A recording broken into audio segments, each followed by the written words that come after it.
ঘূর্ণিপ্রবাহ কি, যদি একটা মেটালকে, এই যে মেটালের টুকরোকে, এরকম একটা মেটালের টুকরো মতো আছে, একে একটা পরিবর্তনশীল চৌম্বক ক্ষেত্রের মধ্যে যদি রাখা হয় তাহলে দেখা যায় ইলেকট্রনগুলো করে ঘুরতে থাকে, আর ইলেকট্রন ঘুরলেই উল্টো দিকে কিন্তু কী হবে, কারেন্ট ঘুরবে। যেমন করে আমরা দেখেছি সাইক্লোট্রনের সময় দেখেছিলাম যে এরকম চৌম্বক ক্ষেত্রের মধ্যে একটা ইলেকট্রনকে ছেড়ে দিলে, আধানকে ছেড়ে দিলে সে কিন্তু এরকম গোল গোল ঘুরবে। ঠিক আছে, ঠিক এখানেও তাই, চৌম্বক ক্ষেত্রের মধ্যে যখন এরকম একটা ইলেকট্রন ঘুরবে থাকলেই কিন্তু এরকম ঘুরবে, আর ঘুরলেই কী হবে, কারেন্ট যাবে। যখন এরকমভাবে কারেন্ট ঘোরে, এই যে কারেন্টটাকে বলা হয় ঘূর্ণিপ্রবাহ। ঠিক আছে, তবে হ্যাঁ, ঘূর্ণিপ্রবাহে কারেন্ট যত বেশি ঘুরবে তত কিন্তু বেশি গরম হবে, কারণ সে বেশি রাস্তা ঘুরতে কি বেশি কার্য করতে হবে, বেশি কার্য করলে বেশি তাপ উৎপন্ন করবে, এবং সেই তাপটাই কিন্তু এই মেটালকে গরম করবে। আমরা যদি বইয়ের ছবিটা দেখি, বইয়ে একটা ছবি দেওয়া আছে এরকম, এসে চৌম্বক ক্ষেত্র সবুজ রঙের, এর মধ্যে এরকম কারেন্টটা ঘুরছে, কারেন্ট এত জায়গা জুড়ে ঘোরার জন্য কী হচ্ছে, প্রচুর গরম হচ্ছিল এটা মেটালটা, তার জন্য হচ্ছে কি একটু পিস পিস পিস পিস করে নিচ্ছে এরকম করে। ঠিক আছে, দিয়ে তাহলে কী হচ্ছে, এই দুটো টুকরো মাঝে কিন্তু একটা আঠা দেওয়া থাকে, ঠিক আছে, নন কন্ডাক্টিং আঠা, যার ফলে কারেন্টটা শুধু এইটুকুনির মধ্যে ঘুরছে, এখানে এইটুকুনির মধ্যে ঘুরছে। এবার প্রত্যেকটা কম কম রাস্তা ঘোরার জন্য কী হচ্ছে, হিটগুলো কম হচ্ছে, ফলে একটা বড় জিনিস যতটা হিট হচ্ছিল এটা কিন্তু অতটা হিট হবে না। এরকম ঘূর্ণিপ্রবাহ এরকম যে এরকম ভাগ ভাগ ভাগ ভাগ করে তার মধ্যে কারেন্ট যাচ্ছে, কারেন্ট ঘুরছে, সরি, ঠিক আছে, সেই জিনিস কিন্তু আমরা ট্রান্সফরমারের মধ্যে দেখতে পাই। এরকম একটা ট্রান্সফরমার যদি আমরা দেখি, এই যে ট্রান্সফরমারের মধ্যে কিন্তু আমরা দেখব যে এই যে এখানে প্রচুর ট্রান্সফরমার, এপাশে ইনপুট কারেন্ট দেওয়া হয় আর ওর পাশে কারেন্ট বেরোয় আউটপুট। এই ট্রান্সফরমারের এই ইনপুট আর আউটপুটের মধ্যে আমরা যদি দেখি, এখানে প্রচুর ছোটো ছোটো ছোটো ছোটো সরু সরু পাত আছে, কিন্তু একটা সিঙ্গেল প্লেট নয়, কিন্তু লোহার টুকরো নয়, ছোটো ছোটো ছোটো ছোটো পাত বসানো আছে। কেন? ওই যে ঘূর্ণিপ্রবাহকে কমানোর জন্য। ঠিক আছে, তাহলে এখানে কিন্তু এটাকে ঘূর্ণিপ্রবাহ এফেক্টে কিন্তু কিন্তু মারাত্মক, সেটাকে কমানো হয়েছে কিন্তু এইভাবে পাতের মাধ্যমে। ঠিক আছে, যেটা আমরা দেখলাম যে হ্যাঁ, ছোটো ছোটো টুকরো ভেঙে নিই, তাতে ঘুরলে কী হয়, কারেন্টটা কম ঘোরে এবং তাতে গরমটা কম হয়।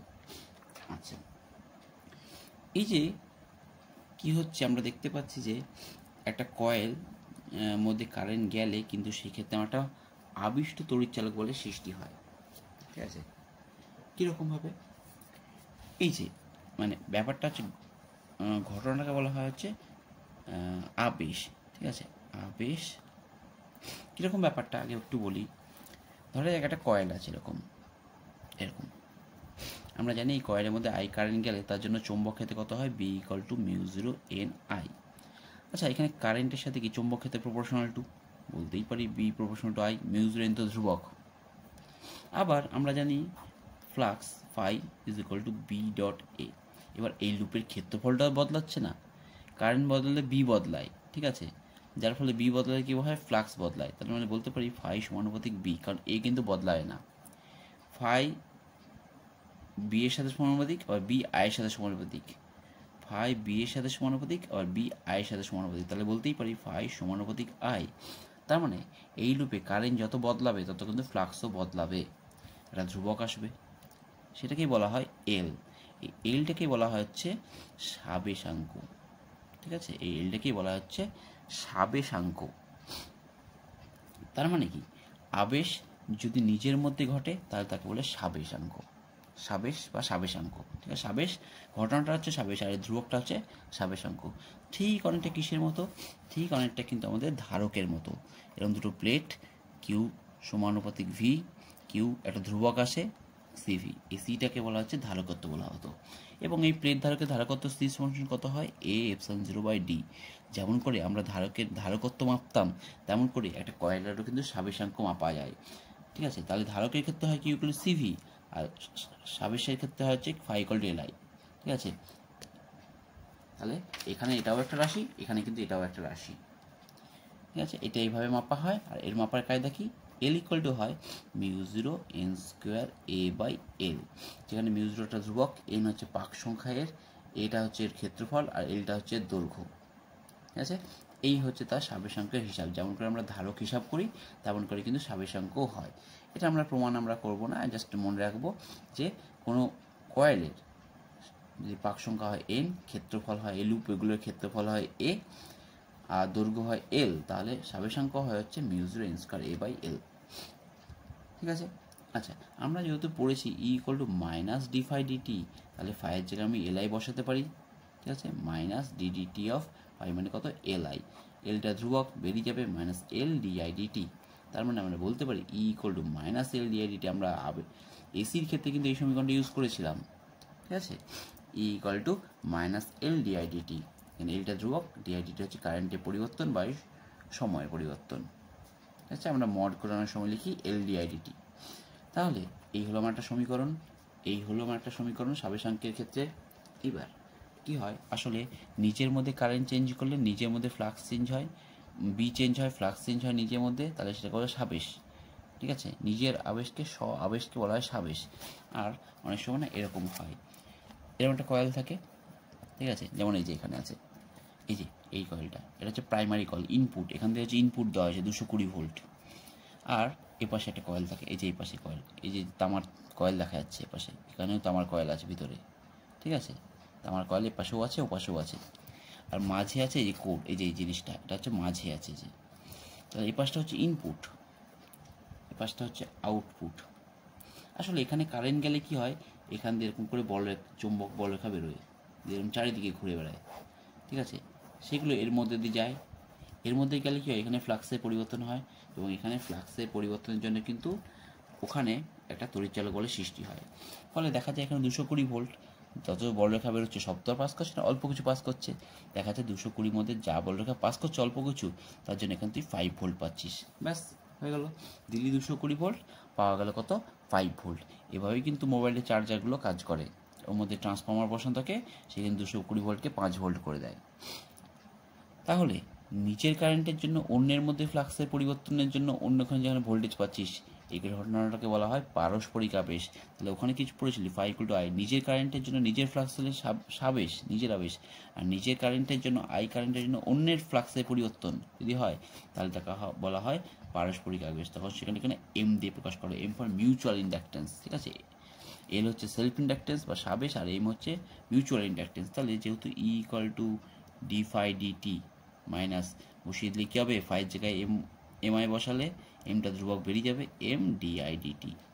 তাহলে এই সূত্র হচ্ছে পারস্পরিক আবেশের ক্ষেত্রে এই সূত্র, আর নিজের হলে এল ডিআই ডিটি সূত্র।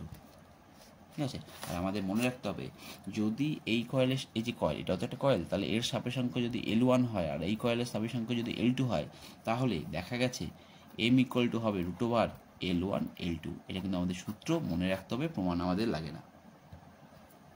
ঠিক আছে, তাহলে এই হচ্ছে সূত্র, পারস্পরিক আবেশ। ঠিক আছে, নিজেদের মধ্যে আবেশ ঘটছে, একজনের কারেন্টের জন্য ফ্লাক্স চৌম্বক ক্ষেত্রে কি অন্যের মধ্যে ফ্লাক্সের সৃষ্টি করছে, তার ফলে কী হচ্ছে, ফ্লাক্সের সৃষ্টি হচ্ছে। তাহলে নিজের কারেন্ট, ফ্লাক্স হচ্ছে অন্যের, তাহলে এখানে হচ্ছে এই জন্য পারস্পরিক আবেশ বলছি এটাকে। আচ্ছা, এবার হয় কি অনেক সময় একটা যে আমাদের ল্যাবে যে প্র্যাকটিক্যাল করা হয় আমরা 5 ওহম 6 ওহমের, সেগুলোর ভিতরে কিন্তু এরকম তার থাকে পেঁচানো। এবার অনেকটা বড় তার তো এরকম পেঁচিয়ে থাকে, এবার পেঁচিয়ে রাখলে কি অনেক সময় না সেটা সাবেশের মতো কাজ করে, ব্যাস সাবেশের মতো কাজ করলে তো এক্সট্রা তড়িৎচালক বল তৈরি হয়ে যাবে, তাই না? সাবেশের মতো কাজ করলে এক্সট্রা তড়িৎচালক বল তৈরি হয়ে যেতে পারে। এবার এক্সট্রা যদি তড়িৎচালক বল তৈরি হয়ে যায়, তাহলে কিন্তু আর রোধটা একরকম থাকে না, কারণ কি সেই তড়িৎচালক বল কারেন্ট পাস করাবে, কারেন্ট পাস করলে রোধ তখন বদলে যায়, এক সমস্যা। এই কারণে আমরা করি কি, এখানে তারটাকে না ডবলভাবে ভাঁজ করে নিই, এইভাবে আমরা অনেকটা এইভাবে ডবল ভাঁজ করে নিই, ভাঁজ করে তারপর ভিতরে রাখি। তাতে কি হয়, একটাতে কারেন্ট ঢুকছে, একটাতে কারেন্ট বেরোচ্ছে, ফলে একটাতে যদি যা চুম্বক ক্ষেত্র সৃষ্টি করে, অন্যটাতে তার ঠিক বিপরীত সৃষ্টি করে, ফলে একটাকে ক্যান্সেল আউট করে যায়, ফলে এদের কিন্তু কোনো ফ্লাক্সের পরিবর্তন হয় না। তাই এই ধরনের কুণ্ডলীকে বলা হয় কিন্তু আবেশহীন কুণ্ডলী। ঠিক আছে, কোনো আবেশ নেই, যেহেতু একটা কারেন্ট ঢুকছে, একটা কারেন্ট বেরোচ্ছে, সেক্ষেত্রে কোনো আবেশ হয় না। কিন্তু শুধু যদি একটা তার দিয়ে বানানো হতো এরকম কয়েল, তাহলে কিন্তু আবেশ থাকতো, এবং আবেশ থাকলেই রোধ কিন্তু বদল হয়ে যায়, কারেন্টটা বদল হয়, এক্সট্রা তড়িৎচালক বল ই সৃষ্টি হয়, ই সৃষ্টি হলে কী হয়, এক্সট্রা হচ্ছে কারেন্ট তৈরি হয়, আর এক্সট্রা কারেন্ট হলে মানে রোধটা বদলে যায়। আচ্ছা, চোখ, এটা টিউবে থাকতো, পুরোনো দিনের টিউবগুলোতে চোখ থাকতো, সেটা কি উচ্চ সাবেশাঙ্ক বিশিষ্ট, মানে এলটা খুব হাই। ঠিক আছে, এলটা খুব হাই হবে, উচ্চ সাবেশাঙ্ক বিশিষ্ট নিম্ন রোধের কুণ্ডলীকে সাধারণভাবে চোখ বলা হয়। তার রোধ কম হবে কিন্তু সাবেশাঙ্ক খুব হাই হবে। কীভাবে হাই করা হয়, সূত্র হচ্ছে এই যে সূত্র, সেই কয়েলগুলোর না এনটা প্রচুর বেশি করা থাকে, এত বেশি এন দেওয়া থাকে তাই এলটা খুব হাই হয়। ঠিক আছে। এবং এল হাই হলে কী হয়, সেটা অনেক পরিমাণে শক্তি জড়ো করে রাখতে পারে। যেমন আমাদের প্রমাণ নেই, লাগবে না, শুধু সূত্রটা মনে রাখবো। একটা কয়েল, তার মধ্যে যদি আই কারেন্ট যায়, ঠিক আছে, আর এই সাবেশাঙ্ক হচ্ছে এল, তাহলে এর মধ্যে সঞ্চিত শক্তি হচ্ছে হাফ এল আই স্কোয়ার। ঠিক আছে। আমরা পড়েছি ধারকে সঞ্চিত শক্তি, সি ধারকত্বের শক্তি কত হয়, equal to half C V square. মিল পাওয়া যাচ্ছে, half C V square half L I square. ওটা সি ধারকত্ব ছিল বলে সি দিয়েছিল, এটা সাবেশ বলে এল দিয়ে। ঠিক আছে, ওটা ভোল্টেজ স্কোয়ার, এটা কারেন্ট স্কোয়ার। এই হচ্ছে দুটোর মধ্যে মিল। তাহলে আমাদের মনে রাখতে হবে, এটা এল সাবেশ সংখ্যাবিষ্ট কয়েলের মধ্যে আই কারেন্ট গেলে তার মধ্যে সঞ্চিত শক্তি হাফ এল আই স্কোয়ার। আর এই টিউবে তাই হয়, একটা টিউবের মধ্যে এরকম কয়েল থাকে, ফলে সে কী হয়, নিজের শক্তি সঞ্চিত রাখে, যখন দরকার হয় দেয়, আবার যখন বেশি কারেন্ট চলে আসে তখন আবার নিজের মধ্যে সঞ্চিত শক্তি হিসেবে রেখে দেয়, আর যখন শর্ট পড়ে তখন নিজের শক্তি থেকে আবার দেয়, দিয়ে ম্যানেজ করে। এইভাবে সে কিন্তু কন্ট্রোল করে সার্কিটটাকে। আচ্ছা, পেয়েছি। এখানে আমাদের প্রমাণও রয়েছে, ঠিক আছে, আমাদের প্রমাণও রয়েছে। হাফ এল আই স্কোয়ার দেখলে হয়, না দেখলেও হয়, সূত্রটা শুধু মনে রাখলেই হবে এখান থেকে আমাদের। তাহলে এই হচ্ছে আমার গেল হচ্ছে সাবেশাঙ্ক শক্তি আর সাবেশাঙ্কের ইকুয়েশন আর হচ্ছে পারস্পরিক ইকুয়েশন। ঠিক আছে। তাহলে আমরা কী কী মনে রাখবো, এই সূত্র মনে রাখবো, এল ইকুয়াল টু যেটা সূত্র মনে রাখবো, কয়েলের সাবেশাঙ্ক কত হয়, M equal to root over L1 L2 এটা মনে রাখবো। পারস্পরিক সাবেশাঙ্ক কী হয়, phi equal to L I আর phi equal to M I, এই দুটোই মনে রাখবো। E equal to minus L DIDT বা এম ডিআইডিটি, যাই হোক না কেন মনে রাখবো। তাহলে এই কটা আমাদের সূত্র মনে রাখলেই কাজ হয়ে যাবে।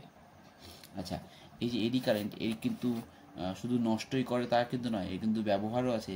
যেমন ইন্ডাকশন কুকারে কী হয়, কুকার থাকে, এরকম ইন্ডাকশন কয়েল থাকে, নিচে এরকম কয়েল থাকে, তার থেকে কী হয়, কারেন্ট যায়, চৌম্বক ক্ষেত্র সৃষ্টি করে, আর উপরে বাটি বসালেই, জল নিয়ে বাটি বসালেই বাটি কিন্তু গরম হয়ে যায়, ফলে জলটাও গরম হয়। এইভাবে কিন্তু ইন্ডাকশন কুকার এই এডি কারেন্টকে কাজে লাগিয়েই কিন্তু চলে। তো যাই হোক, এই হচ্ছে আমাদের সব বিষয়টা। আর এই যে এল, তার একক কী হয়, একক হচ্ছে কিন্তু হেনরি হচ্ছে এর একক হয়। তবে সাধারণত হেনরি বড় একক লেখা হয় ক্যাপিটাল এইচ দ্বারা, এটা হেনরি বড় একক। আমরা ছোট একক মিলি হেনরি সাধারণত ইউজ করি। যেমন ধারকত্ব কিন্তু ফ্যারাডে হয় না, সব মাইক্রো ফ্যারাডে হয়, ঠিক তেমনই এই কিন্তু হয় মিলি হেনরি।